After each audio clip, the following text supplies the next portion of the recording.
یه پک جهان شمول براتون طراحی کردم. یه خیلی کاربردیه و خیلی میتونه سرعت عمل شما رو توی ادیت و ویرایش عکس بالا ببره. خروجی بگیرید و یک نتیجه شاهکار رو بهتون میده. خیلی دارم از خودم تعریف میکنم نه چون خیلی زحمت کشیدم واسه طراحیش. جام اوکیه؟ آره. سلام، چطورین؟ من آرشی ام و شما خوش اومدید به چنل خودتون آرشی آرت ورک. اینجام که یه خبر بدم بهتون در مورد پک پریستی که برای اولین بار طراحی کردم. یه مجموعه آموزش ادیت و ویرایش عکس شروع کردم ضبط کردن چند وقت پیش به اسم ادیت عکس با آرشی، که ذهنیتم هم این بود که چون خیلی‌ها به من دایرکت میدادن که ما می‌خوایم ادیت عکس رو ازت یاد بگیریم و همیشه از نظر خودم این بود که من علم یاد دادنش رو ندارم که بخوام با جزئیات و نکته علمی یاد بدم ویرایش عکس رو، چون کاملا تجربی بلدم و تمام این رنگ‌هایی که از نظر خیلی‌ها جذابه و خیلی‌ها دوستش دارن تجربی به دست اومده و واسه همین اومدم خیلی خودمونی چون خیلی‌ها که بهشون این جوابو میدادم میگفتن اوکی ما میایم میشینیم بغل دست تو کار کن ما ببینیم. به این نتیجه رسیدم که خب این کارو بیام برای همه شما انجام بدم، یعنی یک مجموعه ادیت عکس، آموزش ادیت عکس در واقع ضبط کنم به اسم ادیت عکس با آرشی که فی‌البداهه عکس ها رو باز کنم و شروع بکنم به ادیت عکس. توی روند این چند تا ویدیویی که ضبط کردم که آره دنبالش هم نگردید چون ارائهش نکردم و آپلودش نکردم، این بود که دیدم یه خلایی هست. خب من میام از یک پریستی به عنوان بیس کالر استفاده میکنم و بعد متناسب با اون عکس اون رو ویرایش میکنم و یک نتیجه متفاوتی میگیرم. بعد گفتم خب کسی که داره این آموزش رو میبینه اون پریست رو نداره و بعد دایرکت های دیگه ای هم که داشتم در خصوص این که ازم پریست میخواستم و غیره باعث شد که من اولین پک پریست خودم رو آماده بکنم و البته هنوز در حال آماده سازیه. الان که این ویدیو دارم ضبط میکنم توی مراحل فاینال و تستش هستیم و خوبیش اینه که سرعت عمل خیلی بالایی رو به شما میده توی ادیت و ویرایش عکس و رنگ‌های متنوعی رو در اختیارتون میذاره. سعی هم کردم که لاین‌های مختلف نوری رو در نظر بگیرم واسه طراحی این پریست، ولی شما باید بدونید این رو که انتظار معجزه از یک پریست رو نباید داشته باشید که با یک کلیک صرفاً تمام کارهای شما رو انجام بده. شما شاید یه پریست خیلی مناسب یه عکس باشه، یا شما یک کلیک کنید کنترل، یعنی یا کنترل وی بزنید تنظیمات رو اعمال کنید یا یک کلیک روی اسم اون پریست بکنید و عکستون فاینال بشه. در قاعدتاً متناسب با عکستون باید تنظیمات نوری رو دستخوش تغییر بکنید تا اون نتیجه دلخواه به دست بیاد. در نتیجه یه پک جهان شمول براتون طراحی کردم. یه خیلی کاربردیه و خیلی میتونه سرعت عمل شما رو توی ادیت و ویرایش عکس بالا ببره.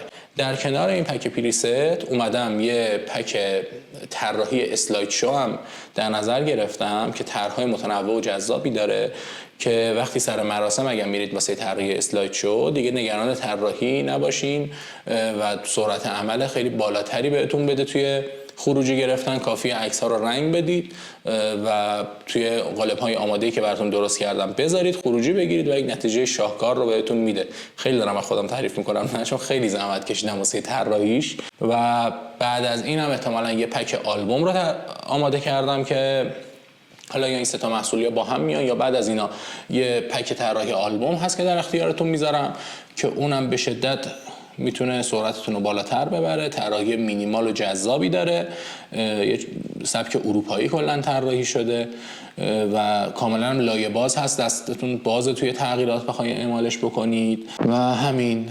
حالا یه نکته خیلی مهم که یادم رفت بگم، اون برنامه ادیت عکس با آرشی رو بعد از عرضه شدن این پریست دوباره شروع میکنم. حالا دیگه اون ابزار در اختیار شما هم هست. اون پریست هایی که قرار باش کار بکنم رو شما اگر تهیه بکنید دارید و میتونید متناسب با اون آموزش و کارهایی که ما با عکس‌های مختلف میکنیم خیلی راحت تر ببینید و ادیت عکس رو هم یاد بگیرید. یعنی در واقع شما با خرید یه پک پریست لینک آموزش ادیت عکس با اون پریست ها رو هم دریافت میکنید توی چنل یوتیوبم.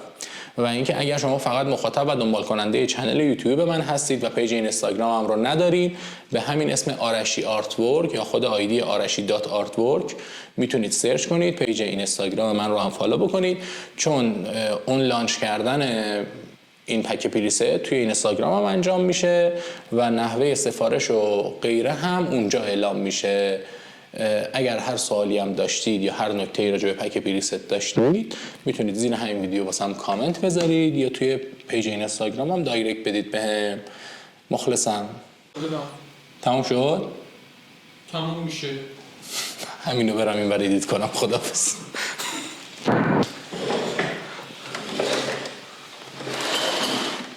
چه عکسی هم افتاد. همین عکس آخرش نشون بدم. یه میخوای پلیس بطور نبرتت.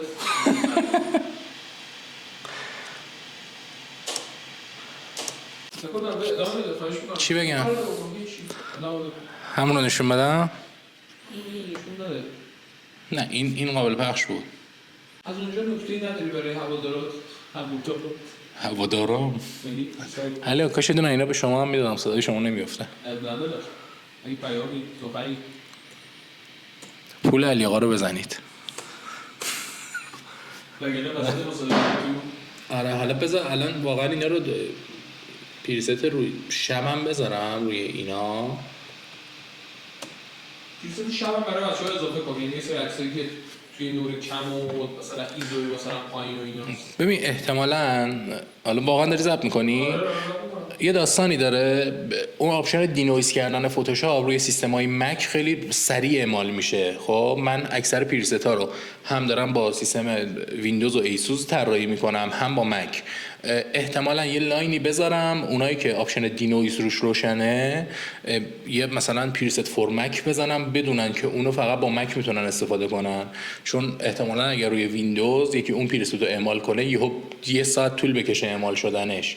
خب احتمال داره اون آپشنای پریستایی برش مثلا اونایی که شب هست و این کارو بکنم و احتمال داره مثلا تو خروجی گرفتن ها، چون من خودم خیلی وقتا عکس جی پی ادیت میکنم، فایل را ادیت نمیکنم اگه توی سوشال مدیا و استوری گذاشتن و ایناست، یا سر مراسم ترجیح بر اینه که بیشتر مثلا عکس جی پی که سریعتر و سبکتر رو ادیت بکنن.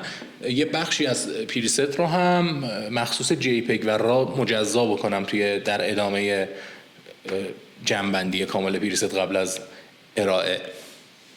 همین دیگه. مخلصم بهتون گفتم، کات نکرد ادامه دادم. تا اینجا رو اگر دیدی واقعا لایک بکن، کامنت هم بذار، پیج اینستاگرامم رو هم پیگیری کن دیگه. واقعا مخلصم. من برم شروع کنم کارمو.